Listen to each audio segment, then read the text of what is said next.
Jour 9, 100 jours challenge. Bienvenue sur ma chaîne, je m'appelle Claude Eugénie et j'aide les entrepreneurs à être à l'aise à l'oral, en ligne et hors ligne. Aujourd'hui, nous allons voir votre offre. Alors si vous me suivez jusqu'ici, vous avez déjà fait les premiers exercices d'avant. Si vous ne l'avez pas fait, c'est le moment d'y retourner. Aujourd'hui, on va travailler un peu plus sur votre offre. Alors qu'est-ce que c'est qu'une offre? C'est le fait d'offrir quelque chose à quelqu'un. Ça va lui faire plaisir, certes. Maintenant, dans le monde de l'entreprise, c'est légèrement différent. Votre client vient avec un problème et vous devez lui proposer le remède, bien entendu. Et là où beaucoup d'entrepreneurs se plantent un petit peu, c'est qu'ils ont un remède mais ils ne savent pas vraiment à qui ils veulent le donner. En fait, ils veulent le donner à tout le monde, mais c'est pas possible de le donner à tout le monde. Ce qu'il vous faut aujourd'hui, c'est avoir un remède et un contexte. Par exemple, si votre domaine c'est la nutrition ou l'un de vos piliers est la nutrition, quel est le contexte dans lequel vous allez agir, dans lequel vous vous sentez le mieux?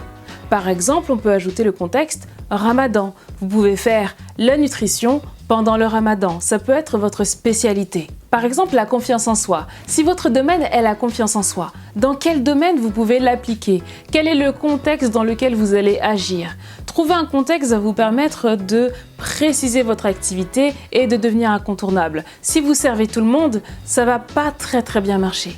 Donc confiance en soi, est-ce que vous travaillez avec les femmes? Est-ce que vous travaillez avec les hommes? Est-ce que vous travaillez la confiance en soi des mamans face à leurs enfants? Est-ce que vous travaillez la confiance en soi des femmes de manière générale, des femmes face à leur environnement professionnel? À vous de préciser votre domaine d'activité, le contexte est hyper important. Par exemple, vous pouvez proposer de la rédaction, mais dans quel domaine? Sur Internet, en print? Par exemple, si vous proposez de la rédaction, dans quel domaine? En ligne pour écrire des articles? En print pour écrire des magazines? Ou alors pour écrire un livre? Quel est votre domaine d'activité? Le contexte, c'est hyper important. Un autre exemple encore, si votre domaine c'est le leadership, dans quel contexte? En entreprise, le leadership en famille, le leadership entre amis, à vous de trouver le contexte, ça va être hyper important. Ensuite, pour affiner votre offre et qu'elle soit dans l'air du temps, qu'elle soit actuelle, vous allez devoir retenir 3 lettres, D, T, M. Le D pour le désir, le T pour le talent et le M pour le marché. Donc la première chose à faire, c'est de définir s'il y a un désir client pour ce que vous proposez. S'il n'y a pas de désir, alors là, vous allez avoir du mal à proposer vos solutions. Un désir, c'est-à-dire un problème. S'il n'y a pas de problème, il n'y a pas besoin de solution. Votre client a besoin d'être aidé et donc vous devez absolument identifier son désir. Qu'est-ce qu'il veut en fait? Est-ce qu'il aspire à quelque chose de précis? Qu'est-ce que vous pouvez l'aider à faire, à être ou à avoir? Est-ce qu'il veut avoir plus? Est-ce qu'il veut faire plus? Est-ce qu'il veut être plus? Vous devez absolument identifier son désir. Le T, le talent. Quel est votre talent? Qu'est-ce qui fait que vous êtes la meilleure personne dans ce domaine en particulier? Pourquoi on ira voir vous plutôt que quelqu'un d'autre? Est-ce que vous comprenez mieux la manière dont peuvent fonctionner vos clients parce que vous avez peut-être déjà vécu la même chose? Et là, on arrive dans le storytelling. Et moi, ce que je peux vous aider à faire, c'est arriver à raconter votre histoire pour affirmer, pour pouvoir montrer votre unicité. Aujourd'hui, vous avez un parcours qui est ultra individuel, qui est ultra précis et qui est unique en son genre. Peut-être que votre histoire, dedans, les personnes qui vont vous suivre vont se reconnaître de votre histoire. Je réalise que moi, je n'ai même pas encore parlé de mon histoire, mais là, dans ce challenge, on va y venir petit à petit. Peut-être quand on va faire des webinaires ou des séminaires ensemble, je vous raconterai un peu plus mon histoire. Mais là, aujourd'hui, j'ai vraiment envie qu'on avance, que vous puissiez avancer et que j'avance dans mon business en même temps. Donc, quel est votre talent?